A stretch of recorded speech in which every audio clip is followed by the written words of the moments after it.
El aire de la gala benéfica vibraba con el murmullo de conversaciones educadas y el tintineo de copas de champán, un sonido tan ajeno a mis manos acostumbradas al hilo y la aguja.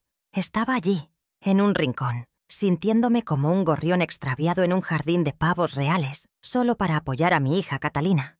La veía brillar en el centro de un círculo de figuras importantes. Su risa era una melodía cristalina que llegaba hasta mí, como un eco de felicidad. Vestía un diseño que yo misma había cosido, cada puntada un susurro de amor y sacrificio. Quería sentirme orgullosa, y lo estaba, pero una extraña sensación de distancia me oprimía el pecho, como si entre nosotras se hubiera abierto un abismo que yo no sabía cómo cruzar. Ella era el sol, y yo, una sombra que se aferraba a la pared para no estorbar su luz. Fue entonces cuando una de las mujeres del grupo, con un collar de diamantes que parecía robar la luz de la sala, me señaló con un gesto lánguido y le preguntó a mi hija quién era yo. Pude ver la pregunta flotando en el aire, cargada de una curiosidad ociosa que, sin saberlo, estaba a punto de destrozar mi mundo. Catalina giró la cabeza. Su mirada se encontró con la mía por un instante fugaz, un parpadeo en el que vi una tormenta de emociones que no supe descifrar. El tiempo pareció detenerse. Cada segundo se estiraba como un hilo tenso, a punto de romperse. El murmullo de la sala se desvaneció, y solo existía ese puente frágil entre su mirada y la mía. Un puente que estaba a punto de incendiarse y dejarme completamente aislada. «Oh, ella», respondió Catalina, y su voz, habitualmente cálida, adquirió un filo frío y cortante que me atravesó el alma. «Es mi costurera. Una mujer muy talentosa, ¿no creen? Hace maravillas con la tela». La palabra costurera resonó en el salón como un martillazo, cada sílaba un clavo en el ataúd de mi corazón. Me quedé paralizada. El aire se escapó de mis pulmones mientras el eco de su negación me envolvía. No era su madre. No era la mujer que había pasado noches en vela para que ella tuviera el mejor vestido, la mejor vida. Era una empleada, una extraña con manos hábiles. El dolor fue tan agudo, tan físico, que sentí como si me hubieran arrancado una parte de mí misma allí mismo, bajo las luces brillantes de esa gala hipócrita. El grupo de amigos de mi hija asintió con una indiferencia educada, sus ojos apenas registrando mi presencia, antes de volver a sus conversaciones triviales sobre viajes a Europa y subastas de arte. Para ellos, yo era invisible, un mueble más en la opulenta decoración. Pero para mí, ese momento fue una revelación brutal. Vi la verdad desnuda de la ambición de mi hija, su desesperado deseo de pertenecer a un mundo que despreciaba sus raíces, mis raíces. La vergüenza que sentí no fue por mi delantal gastado o mis manos ásperas, sino por ella. La vergüenza de darme cuenta de que había criado a una extraña, una mujer capaz de borrarme de su vida con una sola frase para no manchar su frágil imagen social. Me di la vuelta, con el corazón hecho pedazos, y caminé hacia la salida sin que nadie notara mi partida.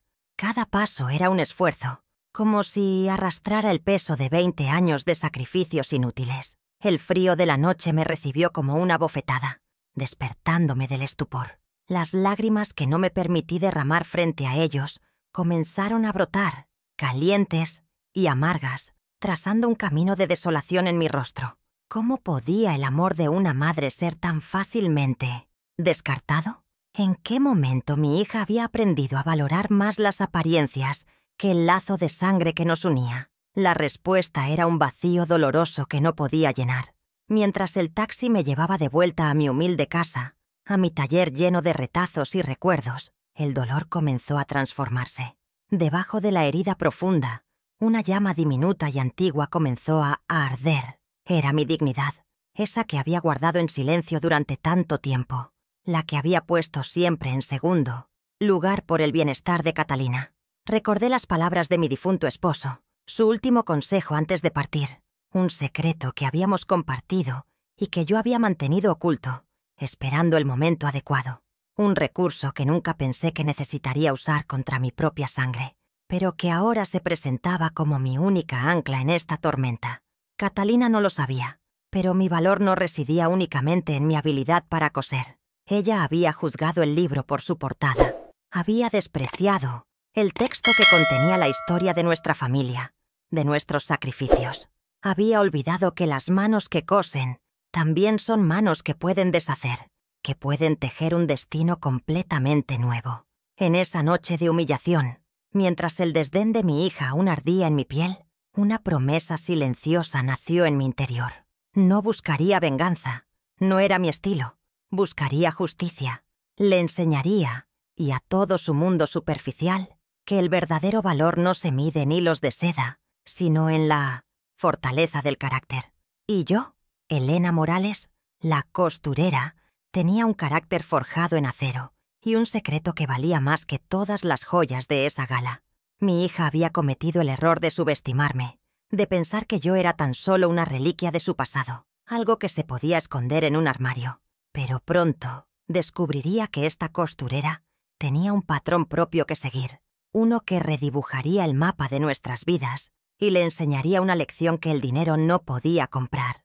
La aguja de mi justicia estaba a punto de empezar a coser un nuevo futuro, y esta vez el diseño sería mío, y solo mío. Mi nombre completo es Elena Morales, aunque para la mayoría de la gente del barrio siempre he sido simplemente Elenita, la que hace magia con las telas. Tengo 68 años, y la viudez ha sido mi compañera durante más de 2 décadas, desde que mi amado Ricardo se fue, dejándome con un vacío en el alma y una hija a la que criar. Vivo en esta casita de paredes blancas y tejas, gastadas, la misma que compramos con tantos sueños y donde cada rincón guarda el eco de la risa de Catalina cuando era niña. Aquí, entre el zumbido constante de mi vieja máquina de coser y el aroma de los geranios que cultivo con esmero en mi pequeño jardín, he construido mi universo. Es un mundo sencillo, modesto, pero hasta esa noche creía que era un mundo sólido, anclado en el amor incondicional que le profesaba a mi única hija. Mi rutina es un ritual silencioso, marcado por el sol que se filtra por la ventana de mi taller cada mañana. Me levanto temprano, converso con mis plantas mientras las riego, y luego me siento frente a mi máquina, mi fiel confidente de metal y aceite. Los años han dejado su mapa en mis manos. Ahora son ásperas y están llenas de pequeñas cicatrices de alfileres, el testimonio de una vida dedicada a transformar simples trozos de tela en sueños para otros. Después de la muerte de Ricardo, este oficio se convirtió en mi refugio y mi sustento, la herramienta con la que labré un futuro para Catalina. Soy una mujer de pocas palabras, de dignidad silenciosa, orgullosa de cada costura recta y de cada dobladillo perfecto, porque en ellos no solo hay técnica, hay alma. He sido viuda durante 23 años, un tiempo en el que mi vida entera giró en torno a una sola misión: asegurarme de que a Catalina no le faltara nada. Mi mundo se encogió hasta caber en sus necesidades, en sus ambiciones. Me convertí en una experta en estirar el dinero, en remendar mis propias ropas para poder comprarle los mejores libros, en sacrificar mis pequeños anhelos por los suyos, que siempre eran más grandes, más brillantes. Creía, en mi ingenua devoción de madre, que cada sacrificio era una inversión en su felicidad. Me enorgullecía verla crecer, verla convertirse en una mujer educada y refinada, sin darme cuenta de que, en su ascenso, estaba aprendiendo a avergonzarse del andamio sobre el que había construido su vida. Yo, mi mayor vulnerabilidad, ahora lo veo con una claridad dolorosa. Siempre ha sido este amor ciego, incondicional, que le tengo a mi hija. Un amor que me llevaba a justificar sus ausencias, a minimizar sus pequeños desprecios, a creer que su creciente distancia era solo una consecuencia natural de su nueva vida tan ocupada. Me negaba a ver la superficialidad que la estaba consumiendo, la forma en que su corazón se iba endureciendo con cada escalón que subía en esa escalera social que tanto anhelaba. Era más fácil culpar a su marido, a su nuevo círculo, que admitir que la niña que yo había criado, la que se acurrucaba en mi regazo mientras yo cosía, estaba desapareciendo para dar paso a una extraña. Sin embargo, debajo de esta capa de abnegación y ternura, siempre ha existido una veta de acero. Soy hija de campesinos, gente que aprendió a leer la tierra y a resistir las sequías con la frente en alto. Esa fuerza está en mi sangre, una resiliencia silenciosa que me ha permitido sobrevivir a la pérdida, a la soledad y a las dificultades económicas. Catalina vio mi amabilidad y la confundió con debilidad. Vio mi sencillez y la interpretó como ignorancia. No sabe que la paciencia de una costurera, la que espera el momento exacto para dar la puntada final, es una forma de poder. Esa fuerza latente, dormida durante años bajo el manto del amor maternal, ha despertado. Mi única confidente verdadera en todos estos años ha sido Clara, mi vecina de toda la vida. Es una mujer tan sencilla y fuerte como yo, y nuestras tardes, de café en el patio trasero, han sido mi terapia. Ella ha visto más allá de mis sonrisas forzadas, ha notado la tristeza en mi mirada cuando hablaba de Catalina. A menudo me decía con su franqueza característica: «Elena, esa niña tuya vuela demasiado cerca del sol, se va a quemar las alas». Yo siempre la defendía, excusándola, protegiendo esa imagen idealizada que me había construido. Ahora, sus palabras resuenan en mi mente como una profecía cumplida, y sé que, aunque mi plan deba ser solitario, en su mirada encontraré el apoyo silencioso que necesito. La casa ahora se siente diferente. Las fotos de Catalina que adornan cada pared parecen mirarme con otros ojos, los de una desconocida. El vestido que le cosí para la gala, cuyo boceto todavía está sobre mi mesa de trabajo, ahora me parece un monumento a mi propia ceguera.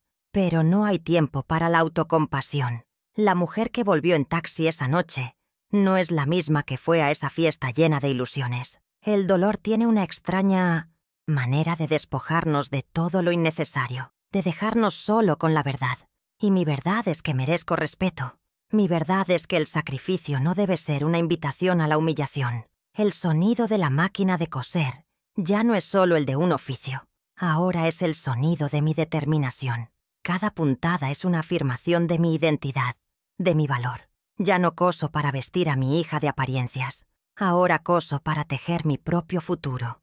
Uno en el que mi nombre, Elena Morales, no será susurrado con vergüenza en un rincón, sino que será reconocido por lo que realmente es, el nombre de una mujer que, aunque doblada por el dolor, se niega a romperse. La aguja está enhebrada y la tela de mi nueva vida está extendida ante mí, lista para el primer corte.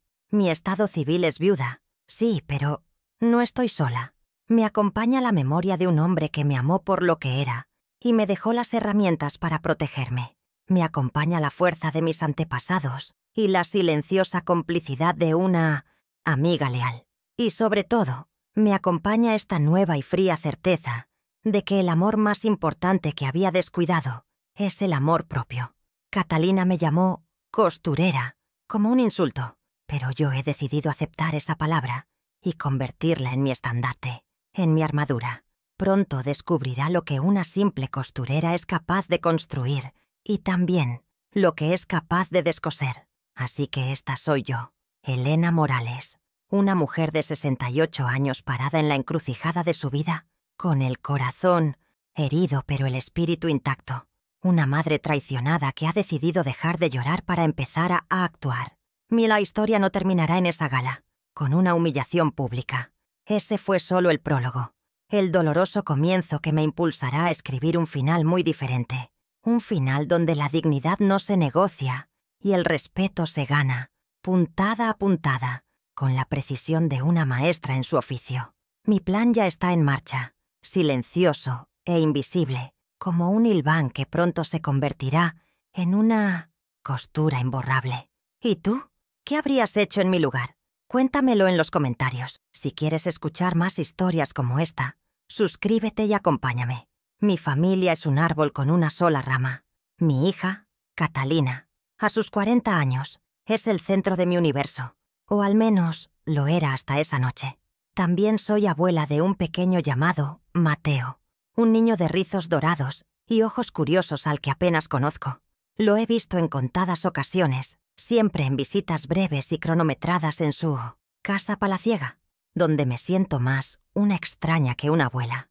Catalina siempre tiene una excusa, que el niño tiene una agenda muy ocupada con sus clases de violín y equitación, que no quiere que se acostumbre a mi casa tan poco estimulante. La verdad, dolorosa y afilada, es que me mantiene alejada para que mi sencillez no contamine el pedigrí de su hijo, para que el pequeño no haga preguntas incómodas sobre la abuela que huele a tela y a guisos caseros en lugar de a perfume francés. Catalina es, sin duda, la antagonista de mi historia, aunque me duela admitirlo. Es una mujer devorada por una ambición que yo nunca entendí del todo. Su gran meta en la vida no era ser feliz, sino parecerlo ante los ojos de los demás.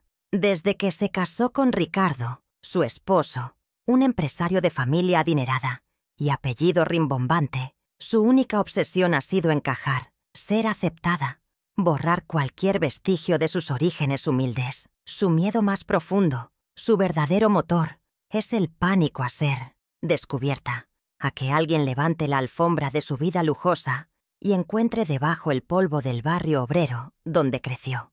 Vive en una representación teatral constante, y en su obra, una madre costurera es un personaje secundario y vergonzoso que debe permanecer tras bambalinas. Su motivación es una mezcla tóxica de inseguridad y anhelo. Quiere desesperadamente la aprobación de su suegra, una matriarca de hielo que siempre la ha mirado por encima del hombro, y de su círculo de amigas, mujeres, que nacieron en cuna de oro, y para quienes la pobreza es algo que solo ven en documentales. Para ganar su validación, Catalina se ha convertido en la más ferviente defensora de la superficialidad. Critica a quienes no visten de marca, elige sus amistades basándose en su cuenta bancaria y mide el valor de las personas por el prestigio de sus apellidos. En este afán por mimetizarse con la élite, ha terminado por despreciar todo lo que yo represento: el trabajo manual, la humildad, la autenticidad de una vida sin pretensiones. No siempre fue así, y ese es el recuerdo que más me desgarra. Hubo un tiempo en que mi hija me miraba con adoración. Recuerdo sus ojos brillando de emoción cada vez que le terminaba un vestido para una fiesta del colegio. Daba vueltas frente al espejo, feliz y orgullosa, y les decía a todas sus amigas: «Me lo ha hecho mi mamá, ¿a qué es la mejor del mundo?».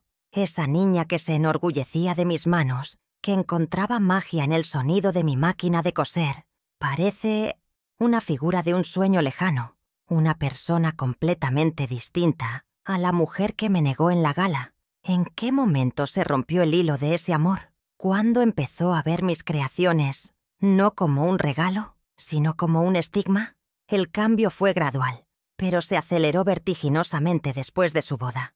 Al principio eran pequeñas cosas. Dejó de invitarme a las reuniones con sus nuevos amigos, alegando que me aburriría. Luego comenzó a criticar la decoración de mi casa, sugiriendo que debería modernizarla, que era demasiado modesta. La gratitud que una vez sentía por mis sacrificios se transformó en una vergüenza mal disimulada.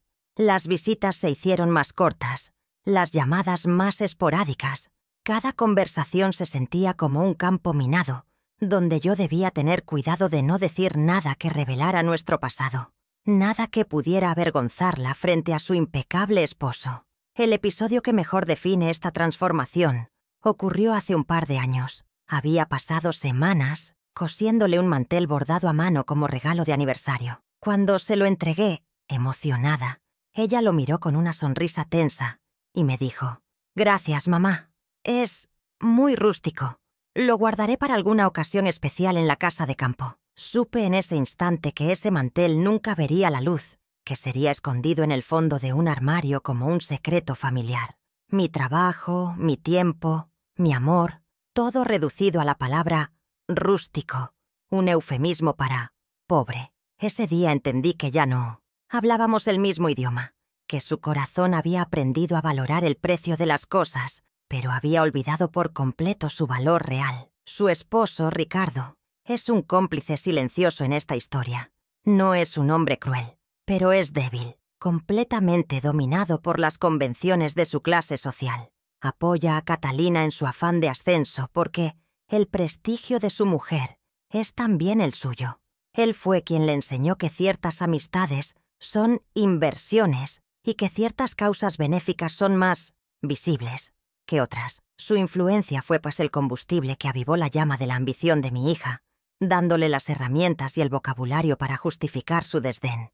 Nunca me ha tratado mal directamente, pero su cortesía es tan fría y distante que resulta más hiriente que un insulto. Para él, simplemente no existo en su ecuación de estatus. Así se ha tejido esta red familiar.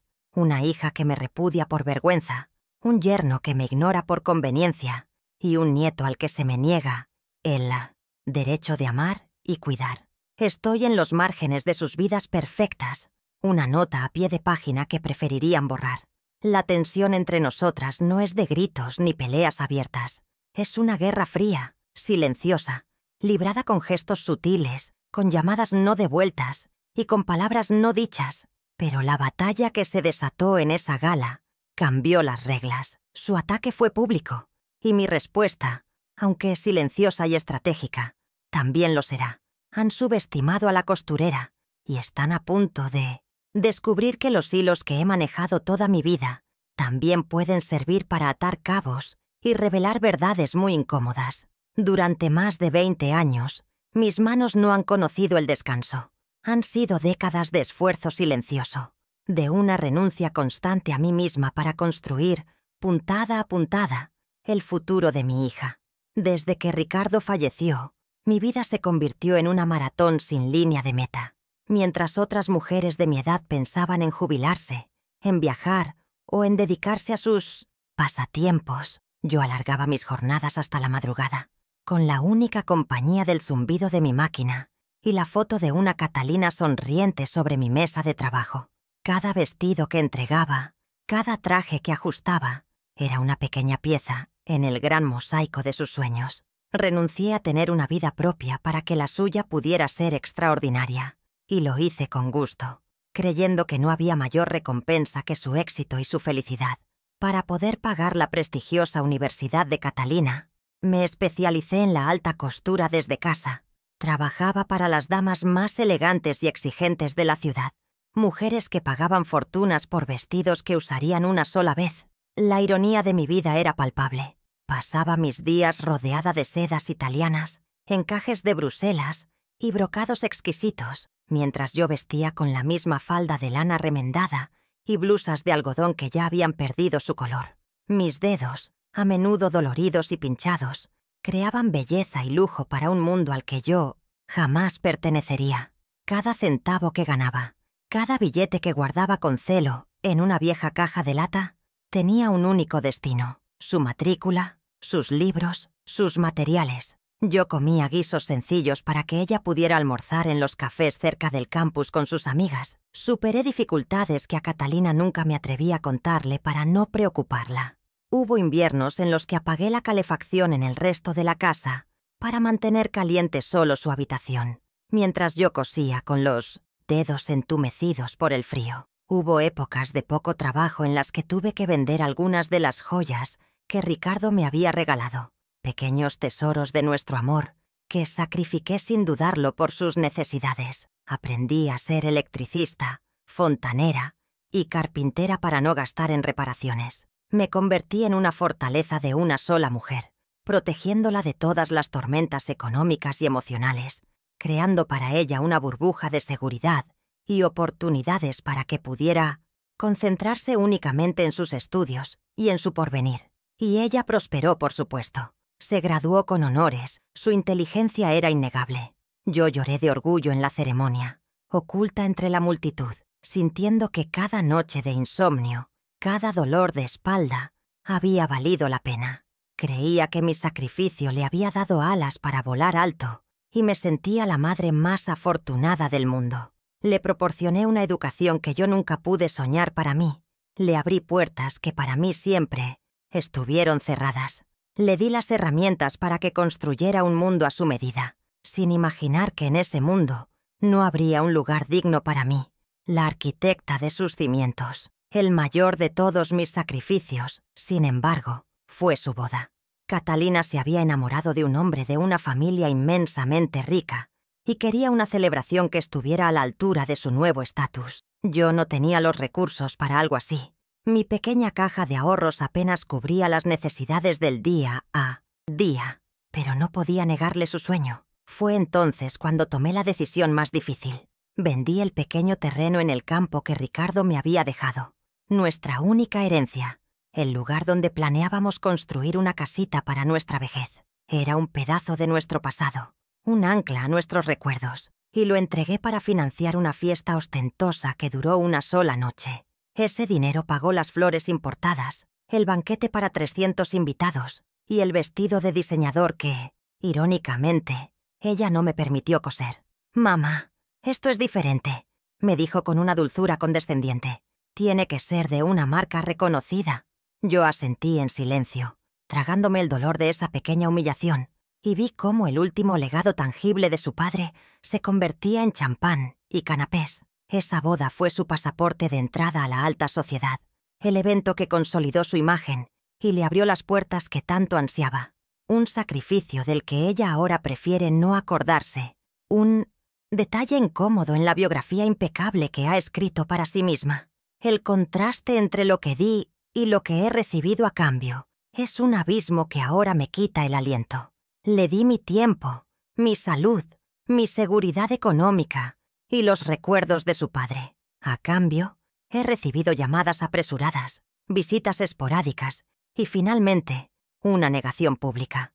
La he vestido con mis manos para que pudiera brillar, y ella me ha desvestido de mi dignidad frente a todos. Le di raíces profundas y fuertes, ancladas en el amor y el trabajo duro, y ella ha decidido que esas raíces son feas, que debe cortarlas para que su árbol de apariencias pueda crecer sin obstáculos. Es la paradoja más cruel que una madre puede enfrentar. Durante años, me conformé con las migajas de su afecto. Me alegraba con una llamada de 5 minutos. Me sentía agradecida si me invitaba a su casa por el cumpleaños de Mateo, aunque me tratara con la cortesía distante que se reserva para el servicio. Justifiqué su comportamiento. Me convencí de que era el precio a pagar por su felicidad. Me repetía a mí misma que las madres aman sin esperar nada a cambio, pero hay una diferencia entre no esperar nada y aceptar la humillación. Hay una línea que separa el amor incondicional de la pérdida del respeto propio. Y mi hija, en esa gala, no solo cruzó esa línea, sino que la borró con desprecio. Mientras me siento aquí, en mi taller, el silencio de la casa parece amplificar mis pensamientos. Miro mis manos y ya no solo veo las cicatrices del trabajo, sino las huellas de una devoción mal correspondida. Veo la ingenuidad de haber creído que la gratitud era una consecuencia natural del sacrificio, pero el lamento está dando paso a una nueva claridad. No puedo cambiar el pasado, no puedo deshacer las renuncias que hice, pero sí puedo cambiar el valor que se les da. Mi historia de sacrificios no será un secreto vergonzoso que Catalina esconda bajo la alfombra. Pronto, esa historia se convertirá en el centro de atención, pero no de la manera que ella espera. Voy a tomar el poder que me ha dado una vida de trabajo silencioso y lo usaré para enseñarle el verdadero significado del legado, la herencia y el respeto. Le di todo lo que tenía y ella lo consideró poco. Ahora descubrirá lo que guardé, lo que su padre y yo reservamos para el final, y entenderá que el valor de una madre no se puede calcular, ni se puede despreciar impunemente. La base que ella tanto se esfuerza por ocultar está a punto de provocar un terremoto en su mundo de cristal. Lo que mi hija ignora, en su ceguera de nuevo rico, es que el verdadero legado de su padre no fue el pequeño terreno que vendí para su boda, sino un sobre amarillento que me entregó unas semanas antes de morir. Recuerdo su mano temblorosa sobre la mía. Sus ojos, aunque debilitados por la enfermedad, brillaban con una lucidez profética. «Elena», me susurró, «esto es para ti. No lo toques a menos que te enfrentes a un invierno tan crudo que creas que no va a terminar, o hasta que estés lista para construir tu propia primavera, sin que nadie te haga sombra». Dentro del sobre no había dinero en efectivo, sino el certificado de unas pocas acciones de una empresa de tecnología que apenas comenzaba. Una apuesta arriesgada que había hecho con un viejo amigo. Para mí, en ese momento, no eran más que papeles sin valor, pero su solemnidad me hizo guardarlos como un tesoro sagrado. Ese viejo amigo de Ricardo, el señor Alberto, un hombre de una integridad inquebrantable y un genio para las finanzas, se convirtió en mi guardián silencioso. Cada año, Me enviaba un breve informe por correo, escrito en un lenguaje sencillo para que yo lo entendiera. «Las acciones van bien, Elena. Tu futuro está seguro», decía. Durante años apenas presté atención. Estaba demasiado ocupada sobreviviendo, criando a Catalina, cosiendo día y noche. Ese sobre permaneció en el fondo de mi baúl de recuerdos, junto a mi vestido de novia y los primeros zapatos de mi hija. Era un susurro de mi esposo, una promesa de protección que yo no creía necesitar, pues pensaba que la familia era el único refugio verdadero. ¡Qué equivocada estaba! Catalina nunca supo de la existencia de esta cartera. En su juventud, los asuntos de dinero le aburrían, y después de casarse, asumió con arrogancia que la única fortuna de la familia era la que entraba con su marido. Nunca me preguntó cómo me las arreglaba. Nunca se interesó por los detalles de mi viudedad. Su desdén por nuestro pasado se extendió a nuestras finanzas. Para ella, éramos pobres, y esa era una verdad inmutable y vergonzosa.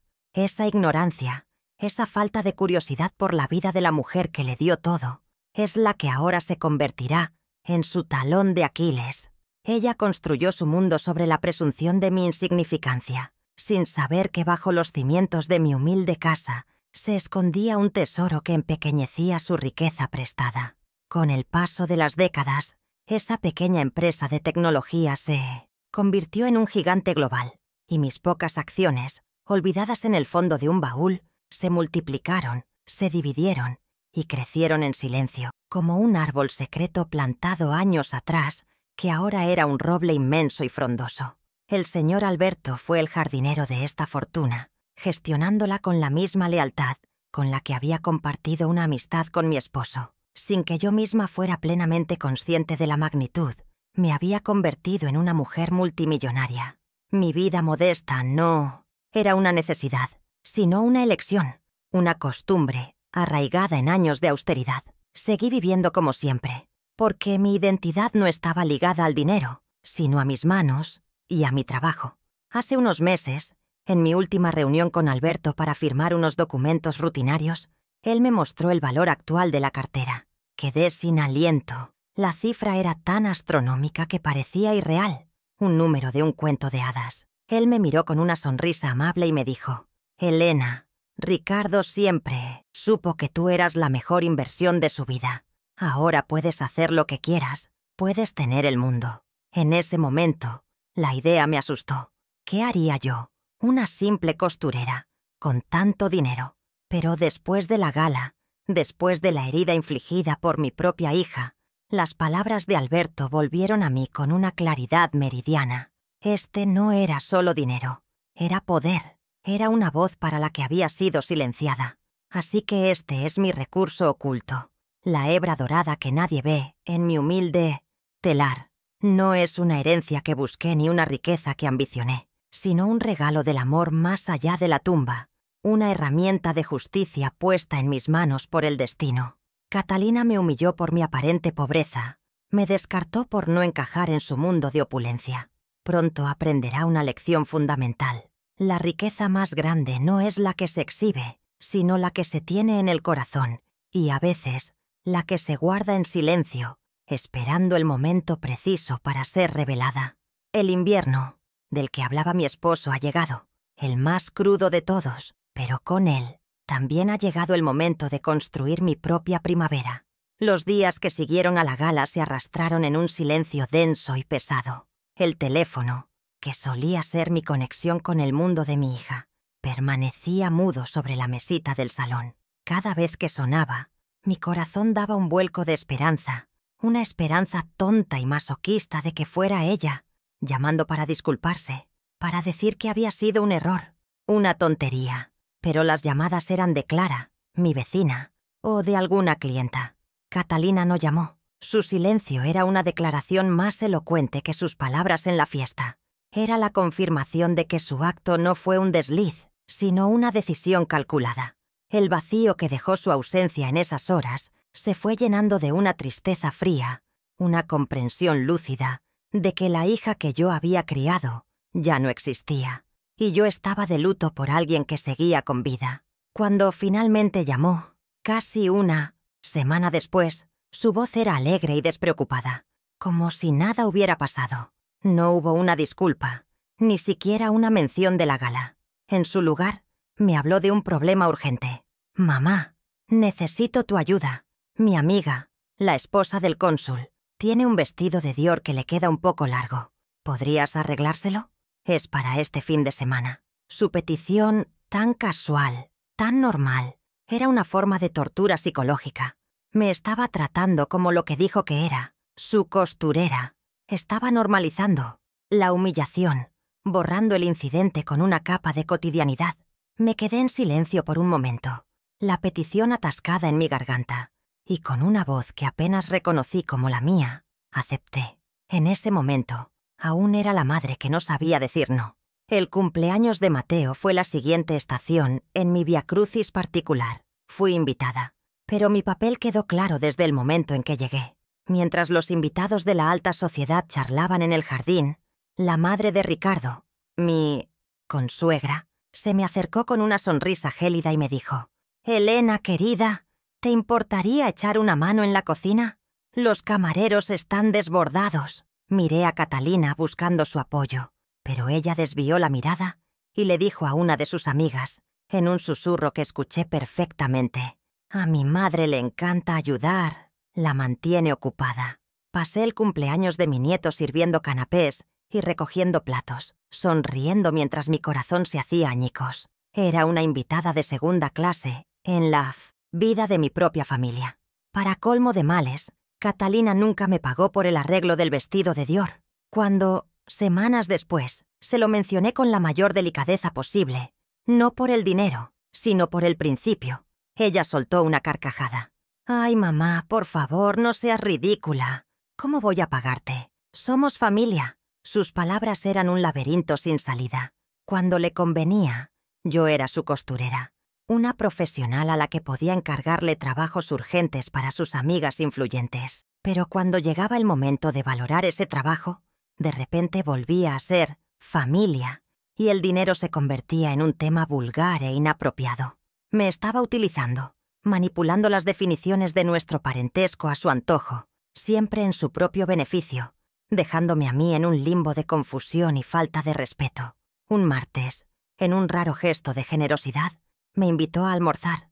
Me arreglé con esmero, ilusionada por tener un momento a solas con ella. Mi alegría se desvaneció cuando llegué al restaurante y la encontré sentada con una de sus amigas, una mujer esquelética y bronceada que me analizó de arriba abajo, como si yo fuera un insecto curioso. Durante toda la comida, la mujer me hizo preguntas condescendientes. «¿Y cuánto tiempo lleva con su pasatiempo? ¿Vende mucho de lo que cose?». Catalina no solo no me defendió, sino que se unió a esa farsa, sonriendo con tensión, visiblemente avergonzada de mis respuestas, sencillas y honestas. Quería gritar, quería levantarme e irme, pero me quedé allí, masticando la comida y mi propia rabia, permitiendo que me empequeñecieran una vez más. La traición más profunda a mi oficio llegó unas semanas después. Estaba buscando unos patrones en mi taller cuando noté que faltaba mi carpeta de bocetos originales, diseños que había creado a lo largo de los años, ideas que eran pedazos de mi alma creativa. La llamé, presa del pánico, y su respuesta fue alarmantemente casual. «Ah, sí, me los llevé el otro día. Se los enseñé a un amigo que es diseñador. Le dije que eran conceptos en los que trabajaba una conocida». Sentí que el suelo se abría bajo mis pies. No solo me había robado, sino que había vuelto a negar mi autoría, mi talento, reduciéndome a una conocida, anónima. Estaba vendiendo mi creatividad para ganar puntos en su círculo social, sin ningún respeto por mi propiedad intelectual ni por mis sentimientos. A partir de ahí, la manipulación se volvió su herramienta principal. Empezó a usar a Mateo como cebo y como arma. Me decía cosas como: «Si fueras un poco más comprensiva con mi estilo de vida, quizás podrías ver más al niño». O: «A la familia de Ricardo le resulta difícil entender tu sencillez. Si hicieras un esfuerzo por encajar, todo sería más fácil». Me estaba pidiendo que me anulara a mí misma, que me disfrazara de algo que no era, como condición para recibir migajas de afecto de mi propio nieto. Quería que yo fuera cómplice de mi propia invisibilidad, que aceptara mi papel, secundario en silencio a cambio del privilegio de ser abuela, a tiempo parcial y bajo supervisión. La crueldad alcanzó un nuevo nivel el día en que prometió traerme a Mateo de visita.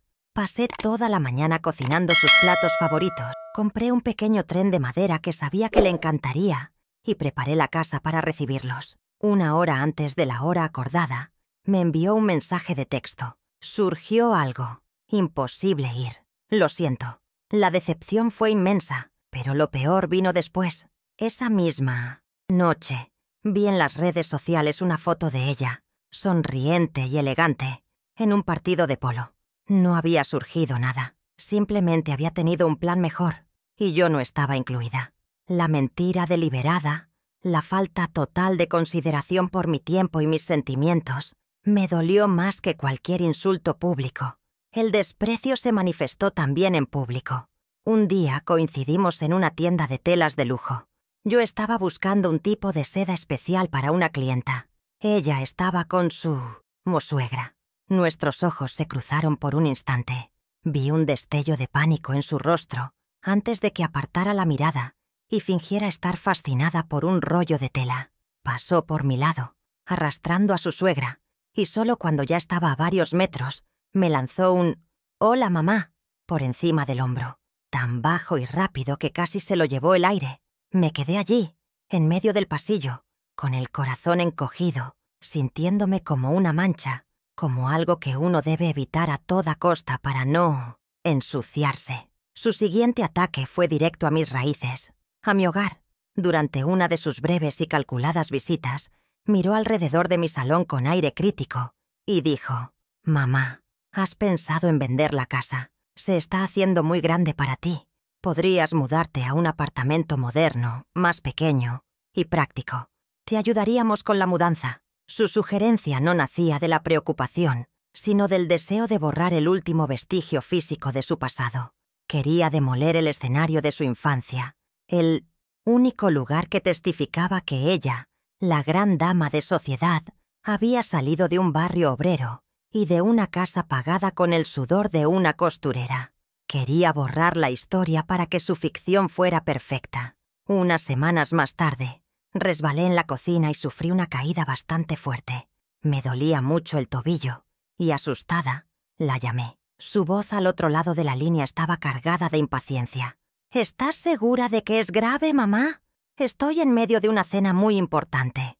En lugar de venir, me envió una cuidadora de una agencia privada, una extraña que me atendió con una eficiencia impersonal. Mientras la joven me vendaba el tobillo, yo solo podía pensar en mi hija, a pocos kilómetros de distancia, priorizando una cena de negocios sobre la salud de su madre. La soledad que sentí en ese momento fue la más profunda y desoladora de mi vida. Poco después, como si quisiera compensar su negligencia, vino con una propuesta maravillosa. Estaba organizando una subasta benéfica para niños desfavorecidos y necesitaba donaciones. «¿Por qué no haces algunos de tus preciosos vestidos y conjuntos para la subasta, mamá? Sería por una buena causa». La petición, envuelta en un falso altruismo, era una bofetada.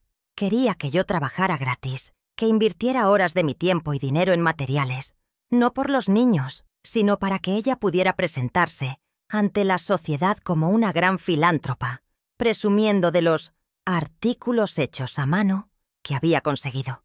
Mi trabajo volvía a ser un mero accesorio para su vanidad. El punto de inflexión ocurrió en una reunión comunitaria a la que asistí. Se discutían las próximas iniciativas benéficas de la ciudad.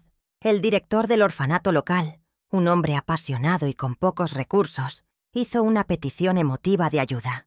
Cuando llegó el turno de hablar de Catalina, que estaba allí representando a la empresa de su marido, ella se negó a apoyar la causa con una frialdad pasmosa. «Con todo respeto», dijo, «no es una causa con suficiente visibilidad.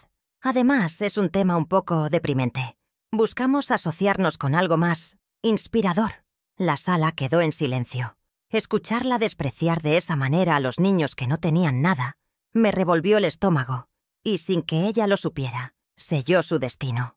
La estocada final me la dio por teléfono unos días después, presionándome para que terminara la ropa que le había pedido para su subasta. Su tono era el de una jefa impaciente con una empleada lenta. «Las señoras del comité cuentan con esto, mamá. Por favor, no me hagas quedar mal. Tu reputación como una costurera fiable está en juego». Esa palabra otra vez, costurera, usada en la intimidad de una llamada, ya no sonaba como un insulto público, sino como la definición final y aceptada de mi rol en su vida. No era su madre, era su proveedora, y en ese preciso instante, algo dentro de mí, la última hebra de esperanza y amor incondicional, se rompió para siempre. Cuando colgué el teléfono, después de que Catalina me llamara costurera fiable, no grité, no lloré, no rompí nada, simplemente me quedé de pie, en el silencio de mi taller, con el auricular todavía tibio en mi mano, y en ese silencio sentí como el último hilo que me ataba a la esperanza de recuperar a mi hija se partía en dos. No fue un desgarro violento, sino un corte limpio, preciso, como el que hacen mis mejores tijeras sobre la seda. Fue un punto de ruptura silencioso, sin testigos, pero definitivo. En ese instante, dejé de implorar por su amor, dejé de mendigar su respeto. La mujer herida que había aguantado humillación tras humillación se desvaneció, y en su lugar quedó una calma glacial, una claridad tan afilada como una aguja nueva. El luto por la hija que perdí había terminado. Era el momento de actuar. La paz que sentí en ese momento fue extraña y liberadora. Ya no había un debate interno. Ya no había excusas para su comportamiento. Acepté la verdad en su totalidad. Mi hija me veía como un obstáculo, como una herramienta, como una vergüenza. Y una vez que acepté esa realidad, el dolor perdió su poder sobre mí. Me di cuenta de que mi objetivo ya no podía ser reconstruir un puente que ella misma había dinamitado.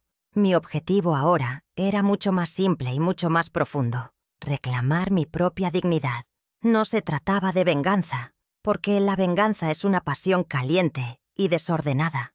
Esto sería diferente, sería una lección, una demostración de justicia silenciosa, impartida con la misma precisión y paciencia con la que coso un dobladillo invisible. Con esta nueva determinación, mis movimientos se volvieron deliberados. Caminé hacia mi dormitorio, hacia el viejo baúl de madera que guarda los tesoros de mi vida.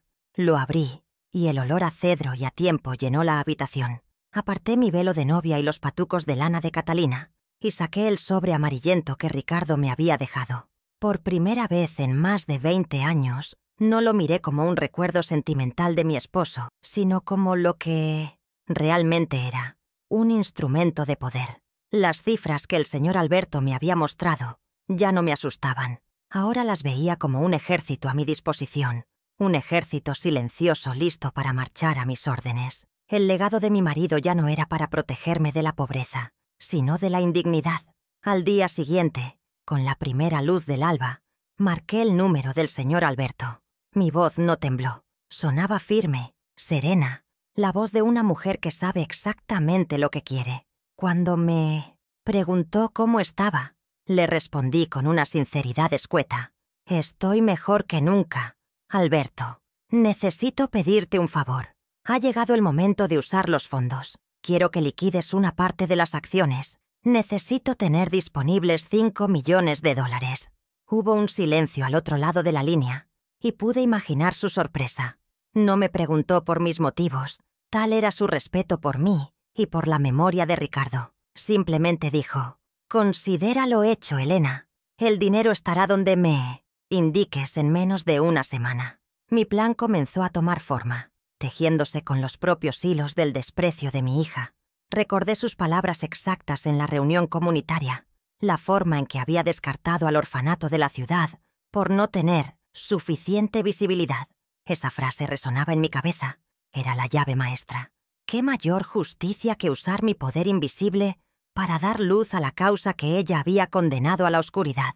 Decidí que mi donación masiva y pública iría destinada a ellos, a los niños que ella consideraba deprimentes. Convertiría su esnobismo en su propia soga, y lo haría en el escenario más público posible, para que su hipocresía quedara expuesta bajo los focos que tanto amaba.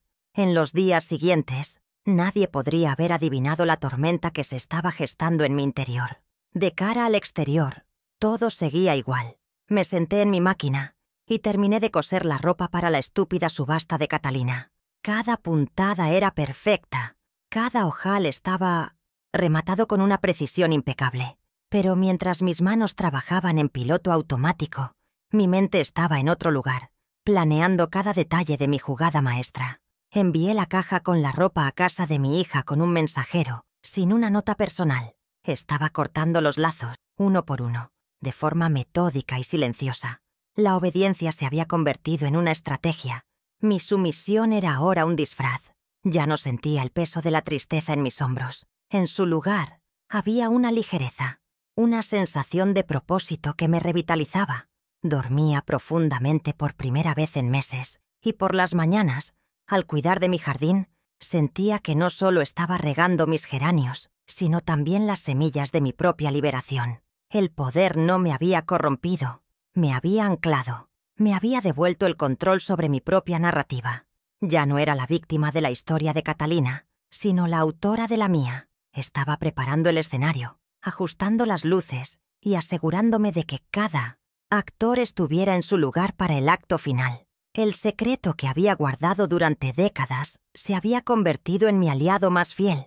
Era el as bajo la manga que Catalina nunca supo que yo tenía. Ella creía que jugaba una partida de cartas en la que ella tenía toda la baraja, sin saber que yo tenía la única carta que realmente importaba. La costurera, la mujer invisible, la reliquia de un pasado vergonzoso, estaba a punto de demostrar que los hilos más finos, cuando se tejen juntos con inteligencia y determinación, pueden crear una red de la que es imposible escapar. El punto de ruptura había pasado, y ahora solo quedaba la ejecución impecable de un diseño que había estado gestándose en la oscuridad, esperando el momento perfecto para ser revelado. Mi primera pequeña victoria fue silenciosa, invisible para todos, excepto para mí. Ocurrió en una sala de reuniones con paneles de caoba y vistas a toda la ciudad, en el último piso de un banco privado.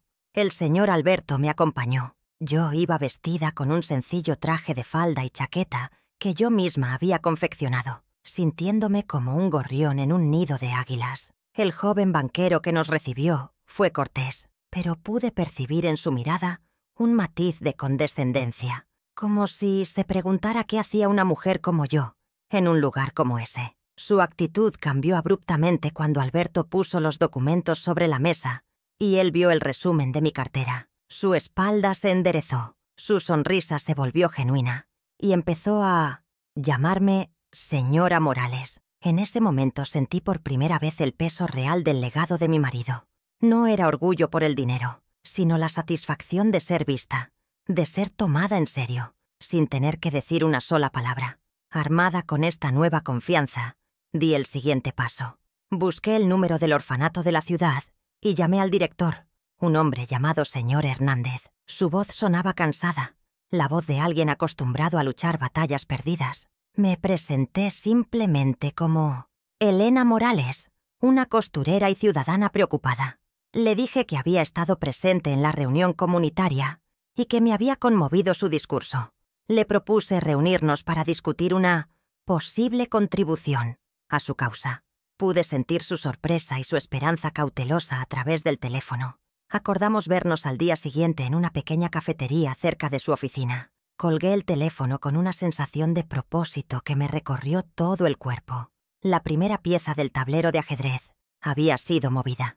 Mientras tanto, para sembrar el terreno, le pedí a Alberto que iniciara un rumor. A través de uno de sus contactos, un abogado discreto hizo llegar a los oídos de los organizadores de las galas benéficas de la ciudad la noticia de que un nuevo y misterioso filántropo estaba buscando una causa local en la que invertir una suma considerable. La única condición de este donante anónimo era que la causa tuviera verdadera integridad y un impacto real en la comunidad, lejos del brillo superficial. La noticia se extendió como la pólvora por los círculos sociales que frecuentaba mi hija. La idea de un mecenas poderoso y desconocido Era un cebo irresistible para gente como ella, siempre a la caza de la próxima oportunidad para ascender. Como esperaba, la carnada funcionó. Clara, mi vecina, que a veces limpiaba en casas de gente adinerada, me contó que lo único de lo que se hablaba era de este donante misterioso. Catalina, según le habían dicho, estaba obsesionada. Hacía llamadas, organizaba almuerzos, interrogaba a todo el mundo, desesperada por descubrir la identidad del filántropo para poder presentárselo a la empresa de su marido y adjudicarse el mérito. Escuchar esto me produjo una sonrisa irónica.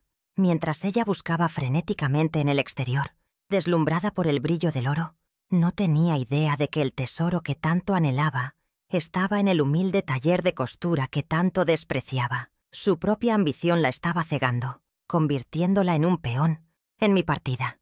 Mi segunda victoria fue mucho más personal y gratificante. Me reuní con el señor Hernández en la cafetería. Era un hombre bueno, con ojos que reflejaban tanto la pasión por su trabajo como el agotamiento por la falta de recursos. Me habló durante 1 hora sobre los niños, sobre las goteras en el techo del dormitorio, sobre la furgoneta estropeada que usaban para llevarlos al médico. No le revelé la magnitud de mi plan. En su lugar, al final de nuestra conversación, saqué de mi bolso un sobre y se lo entregué. Dentro había un cheque por $50,000. Le dije, esto es un anticipo de una pequeña fundación familiar para las necesidades más urgentes. El hombre miró el cheque y sus ojos se llenaron de lágrimas. La gratitud en la mirada de ese hombre fue un bálsamo para mi alma herida. Me agradeció con una emoción tan genuina que me hizo sentir, por primera vez en mucho tiempo, que estaba haciendo algo verdaderamente importante. Ese dinero, me explicó, era más de lo que habían recaudado en todo el año anterior. Significaba un techo nuevo antes de la temporada de lluvias. Significaba fruta fresca para los niños durante meses. Significaba una pequeña porción de dignidad. Esta victoria no tenía nada que ver con Catalina. Era algo puro, un acto de construcción en medio de la demolición de mi vida familiar.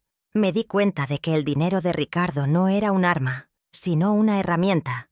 Podía usarla para reparar no solo mi propio espíritu, sino también un pequeño rincón del mundo. Esa misma tarde, en una breve llamada telefónica, le mencioné a Catalina de pasada que estaba pensando en donar algo de dinero al orfanato. Su reacción fue la que esperaba, un bufido de desdén. «Ay, mamá, qué buena eres. Pero no malgastes tus pocos ahorros en eso. Es un pozo sin fondo, una causa perdida. Si de verdad quieres ayudar a los niños, dona algo más para mi subasta. Eso sí que tiene impacto y visibilidad». Su ceguera era monumental. En su mente, el impacto no se medía en vidas mejoradas, sino en menciones en la columna de sociedad. Colgué el teléfono, no con ira, sino con una fría certeza. Estaba haciendo lo correcto. Con esta confirmación moral, di la orden final. El señor Alberto se puso en contacto con el señor Hernández y juntos empezaron a organizar una rueda de prensa. La idea era anunciar una donación milagrosa y transformadora, que no solo salvaría al orfanato, sino que garantizaría su futuro por décadas. Para maximizar el impacto mediático y la sorpresa, la identidad del donante se mantendría en el más estricto secreto hasta el último momento. Fijaron una fecha, reservaron el salón de actos del ayuntamiento y comenzaron a preparar las invitaciones. La trampa, cuidadosamente diseñada y cebada, estaba lista. Solo faltaba que la presa entrara en ella por su propio pie. Las invitaciones se enviaron a toda la prensa local, a los políticos y a las figuras más prominentes de la ciudad. Por supuesto, una de ellas llegó al escritorio del marido de Catalina. Su empresa, como uno de los pilares económicos de la comunidad, no podía faltar. Me enteré por Clara que Catalina al principio dudó en ir. ¿Una rueda de prensa sobre ese orfanato deprimente? ¡Qué aburrimiento!, le dijo a su marido. Pero la curiosidad por el donante milagroso y su necesidad patológica de ser vista en todos los eventos importantes la hicieron cambiar de opinión. Decidió que iría, aunque solo fuera para ver quién era el tonto que malgastaba su dinero en una causa tan poco glamurosa. Su arrogancia era mi mejor aliada. La noche antes del gran día, No sentí nervios, sino una profunda serenidad. Pasé la tarde en mi taller, pero no estaba trabajando en un encargo. Saqué de una funda de tela un vestido que había diseñado y cosido para mí misma hacía 10 años, para una boda a la que finalmente no fui. Era un vestido de línea sencilla, de un color azul profundo como el cielo nocturno, elegante en su simplicidad. Lo planché con un cuidado reverencial, como si estuviera preparando una armadura. Esa prenda, hecha por mis propias manos, con mi propio talento, sería mi estandarte en la batalla final. No necesitaba joyas ni marcas de lujo. Mi dignidad sería mi único adorno. Antes de acostarme, me senté en silencio en mi taller, rodeada por los fantasmas de miles de horas de trabajo. Pensé en Ricardo. Imaginé su sonrisa tranquila y sentí que entendería y aprobaría lo que estaba a punto de hacer. Esto ya no era solo por la humillación que había sufrido. Era por todas las madres silenciosas, por todos los sacrificios no reconocidos, por todos los que son juzgados por sus manos ásperas, en lugar de por la fortaleza de su corazón. No iba a disfrutar de la caída de mi hija, iba a lamentarla, pero iba a asegurarme de que de esa caída naciera algo bueno, algo duradero. Iba a usar los escombros de mi dolor para construir un hogar para niños que no lo tenían. Y esa, me di cuenta, era la justicia más poética de todas. ¿Crees que estoy haciendo lo correcto? Me encantaría saber tu opinión en los comentarios antes de contarte cómo termina todo. El salón de actos del ayuntamiento zumbía con una energía expectante. Estaba lleno hasta los topes de periodistas con sus cámaras listas, de empresarios con trajes caros y de las damas de sociedad de la ciudad, todas vestidas con sus mejores galas. Pude ver a Catalina y a su esposo sentados en la tercera fila. Ella lucía un vestido rojo vibrante, una flor exótica y llamativa en un jardín de colores apagados. Parecía aburrida, consultando su teléfono cada pocos segundos, susurrándole cosas al oído a su marido con una mueca de superioridad. Entré por una puerta lateral, vistiendo mi sencillo pero elegante vestido azul, y me senté en la última fila, desapercibida. Nadie me prestó atención. Para ellos, yo era una sombra, una parte del decorado, y esa invisibilidad era, en ese momento, mi mayor ventaja. El señor Hernández subió al estrado, con las manos temblorosas y los ojos brillantes de una emoción que luchaba por contener. Comenzó a hablar, su voz quebrándose al principio, luego fortaleciéndose a medida que relataba las décadas de lucha del orfanato, la constante batalla por mantener las luces encendidas y la comida en los platos de los niños. Pintó un cuadro vívido de su desesperación, de cómo estaban a punto de cerrar sus puertas para siempre. Luego, su tono cambió.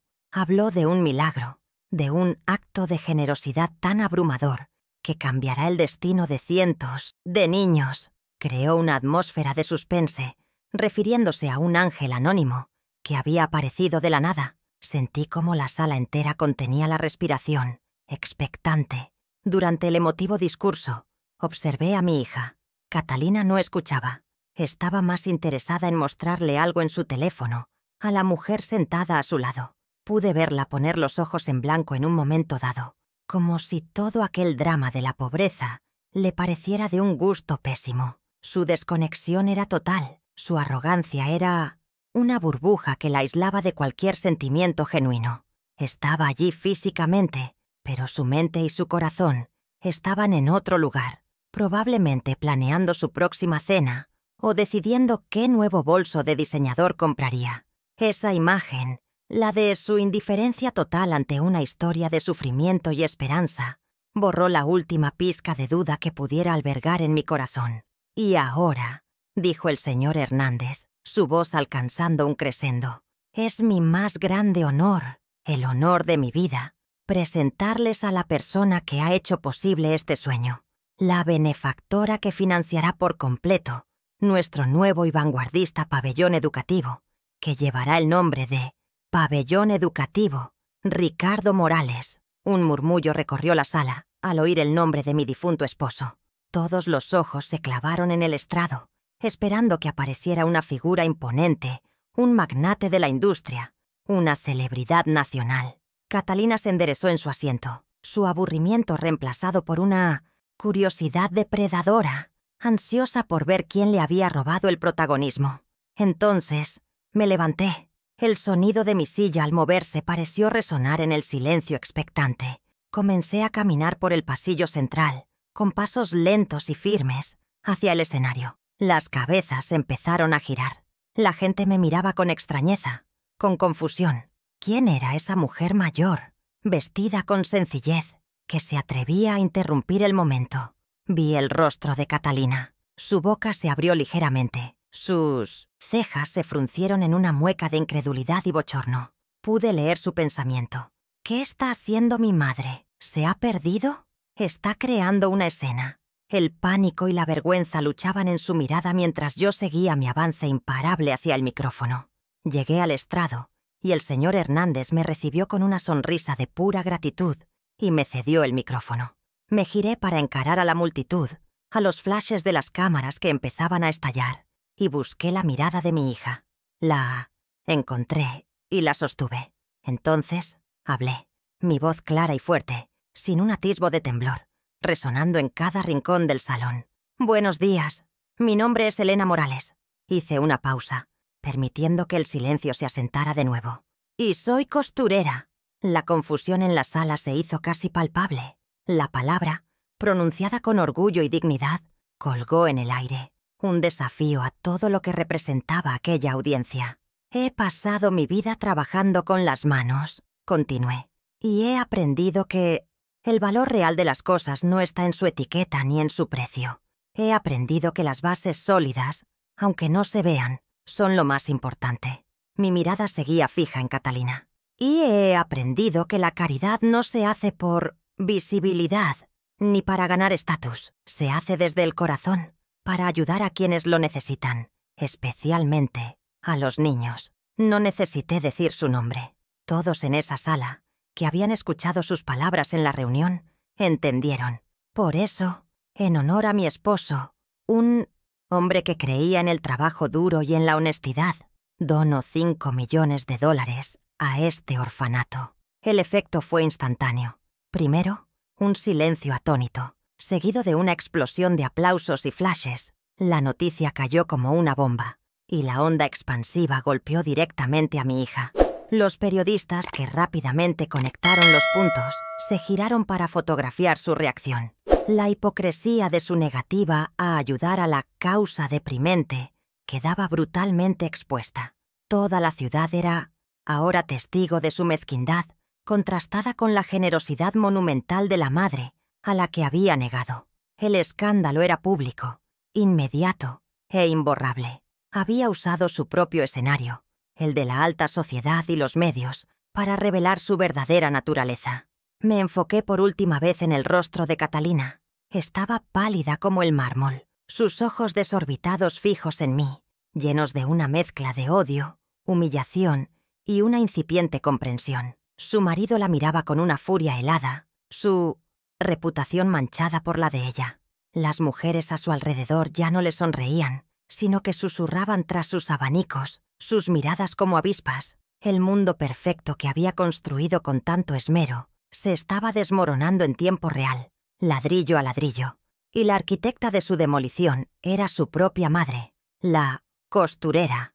La justicia a veces no es ciega, sino que tiene una vista perfecta y una memoria prodigiosa. No esperé a recibir felicitaciones. Mi trabajo allí había terminado. Le di la mano al señor Hernández, le susurré un «cuide bien de los niños» y bajé del estrado por el lado opuesto, alejándome del caos. Mientras caminaba hacia la salida con la cabeza en alto, escuchando el rugido de los aplausos a mi espalda, no sentí euforia, sino una profunda y solemne paz. Había reclamado mi nombre, había honrado la memoria de mi marido y le había enseñado a mi hija la lección más dura de su vida. La costurera había dado su puntada final, una puntada que no podría ser descosida, jamás. Mi dignidad estaba intacta. Las consecuencias para Catalina fueron tan rápidas como devastadoras. La historia de la costurera millonaria y su hija hipócrita se convirtió en el chisme predilecto de la ciudad, narrado con lujo de detalles en cada cena y cada café. Su mundo de apariencias tan cuidadosamente construido se hizo añicos. Sus amigas de la alta sociedad dejaron de contestar sus llamadas, temerosas de que su escándalo las salpicara. El golpe más duro, sin embargo, provino de la familia de su esposo. Obsesionados con su intachable apellido, la culparon públicamente por la humillación. Su suegra le retiró la palabra y su marido la trataba con una frialdad acusadora, viéndola ya no como un activo social, sino como una carga vergonzosa. El ostracismo fue su castigo, un exilio social que la dejó completamente sola en la jaula dorada que tanto había luchado por habitar. Mi vida, por otro lado, floreció de una manera que nunca había imaginado. De la noche a la mañana, pasé de ser una figura anónima a un símbolo de integridad en la ciudad. Los periodistas acampaban fuera de mi casa, las cadenas de televisión me ofrecían entrevistas exclusivas y la gente me paraba por la calle para darme las gracias. Rechacé cortésmente toda la atención mediática. Mi acto nunca fue para buscar la fama, sino la justicia, y no quería que mi mensaje se diluyera en el circo de las noticias.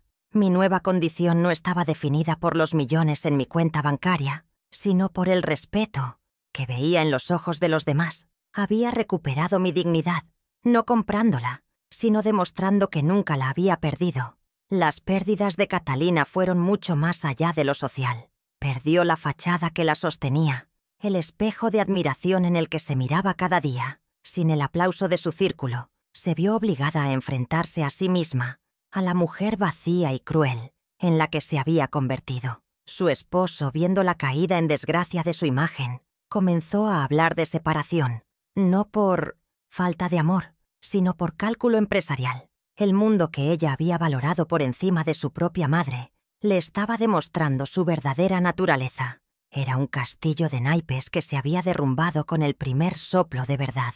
Tocó fondo, un fondo duro y solitario, un lugar necesario para que cualquier semilla de cambio pudiera quizás empezar a germinar.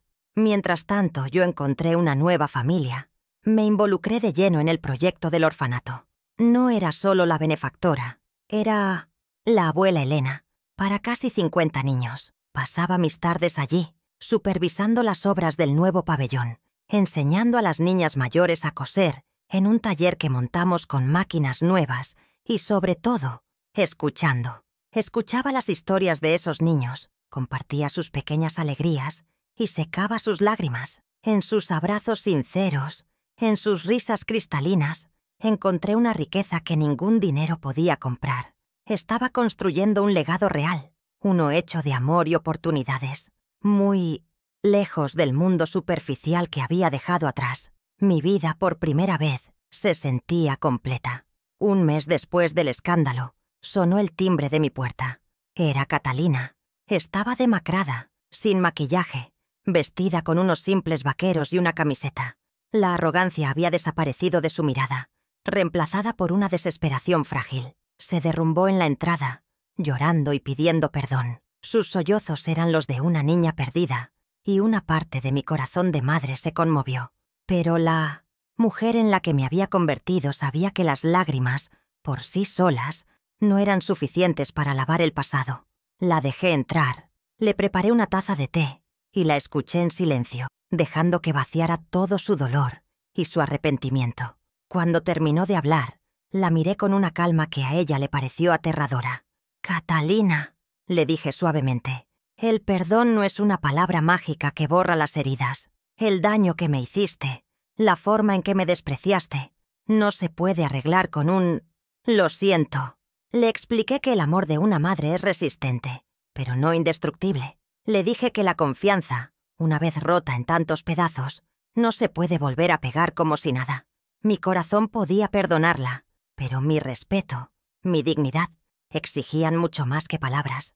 Necesitaba ver un cambio real, una penitencia que demostrara que había entendido la lección. Entonces, le ofrecí su única oportunidad, su camino de regreso. «No quiero tus lágrimas, quiero tus acciones», le dije. «Si de verdad estás arrepentida, si quieres empezar a reconstruir lo que rompiste, hay una condición. Vas a ir al orfanato, no a hacer una donación.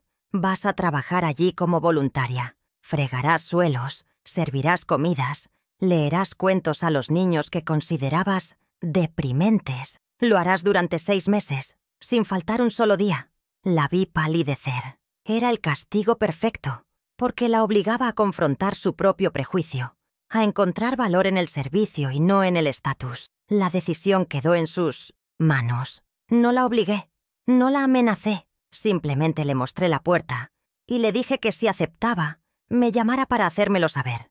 La historia termina aquí, con esa puerta abierta, con una posibilidad de reconciliación que depende enteramente de su voluntad de cambiar. Si lo hará o no, es incierto, porque la transformación genuina es el viaje más difícil de todos. Yo he encontrado mi paz y mi propósito. He demostrado que la dignidad es el único lujo que nadie nos puede arrebatar. Si mi hija aprenderá esa lección y volverá a mi vida, ya no es mi responsabilidad. Mi parte de la historia está escrita. La suya, ahora, le toca escribirla a ella. Al final de este largo camino, he llegado a comprender una verdad muy simple. La dignidad de una persona no se mide por el lujo que la rodea, sino por la fortaleza de su carácter. Durante años, creí que mi valor como madre residía en mi capacidad de sacrificio, en cuánto podía dar para que mi hija ascendiera en un mundo que yo no entendía. Hoy, sé que estaba equivocada. El verdadero valor reside en el respeto que nos tenemos a nosotros mismos, en la generosidad de nuestro corazón y en la honestidad con la que vivimos. Mi hija intentó definirme por mi oficio, por mi aparente pobreza, sin darse cuenta de que mi verdadera riqueza, la que nunca pudo ver, estaba en mi alma, forjada en años de trabajo, amor y resiliencia. Esta historia me ha enseñado una lección crucial sobre el amor y la familia. Amar a nuestros hijos es darles alas para que vuelen, pero también raíces para que recuerden de dónde vienen. El sacrificio es una parte intrínseca del amor maternal, pero nunca debe ser una invitación al desprecio. El amor no puede ser una calle de un solo sentido. Debe ser un puente construido con 2 pilares, el del afecto incondicional por un lado y el del respeto y la gratitud por el otro. Cuando uno de esos pilares se derrumba, el puente entero colapsa. No debemos permitir que nuestro amor nos ciegue hasta el punto de aceptar la humillación como una forma de afecto. Nunca debemos avergonzarnos de nuestros orígenes, porque son los cimientos sobre los que construimos nuestra vida. Yo soy Elena Morales, una costurera, hija de campesinos, y lo digo con más orgullo que nunca. Mis manos ásperas cuentan la historia de mi vida, una historia de esfuerzo y honestidad. Intentar borrar nuestro pasado, como hizo mi hija, es una traición a uno mismo. Es construir una casa sin cimientos, destinada a derrumbarse. La verdadera elegancia no consiste en llevar un vestido de marca, sino en llevar tu propia historia con dignidad, sin esconder las costuras ni los remiendos que te han hecho ser quien eres. He aprendido también que la justicia no siempre necesita hacer ruido. Durante años sufrí en silencio, creyendo que no tenía poder, pero descubrí que la fuerza más grande a menudo reside en la paciencia, en la estrategia silenciosa, en esperar el momento adecuado para actuar con una precisión impecable. No necesité gritos ni venganzas para reclamar mi lugar en el mundo. Simplemente usé la verdad como mi aguja y la dignidad como mi hilo, y tejí una nueva realidad. A todos aquellos que se sienten invisibles o subestimados, les digo, no confundan la bondad con la debilidad y nunca subestimen el poder de un plan ejecutado con un corazón tranquilo y una mente clara. Así que la próxima vez que veas a alguien cuyo trabajo es silencioso, cuyas manos están gastadas por el esfuerzo, recuerda mi historia. Recuerda que el verdadero valor de una persona no está en su cuenta bancaria ni en su estatus social. Está en la generosidad de su corazón y en la integridad de sus acciones. Honra a aquellos que te han amado con sacrificio, porque son los verdaderos arquitectos de tu vida. Porque, al final del día, todos dependemos de los hilos invisibles de amor y trabajo que otros han tejido para nosotros, y la gratitud es la única forma de asegurarnos de que esas costuras nunca se rompan. Me encantaría saber si alguna vez ¿Te pasó algo parecido? ¿Qué lección te ha dejado mi historia? Tu experiencia también es valiosa. Gracias por acompañarme hasta el final.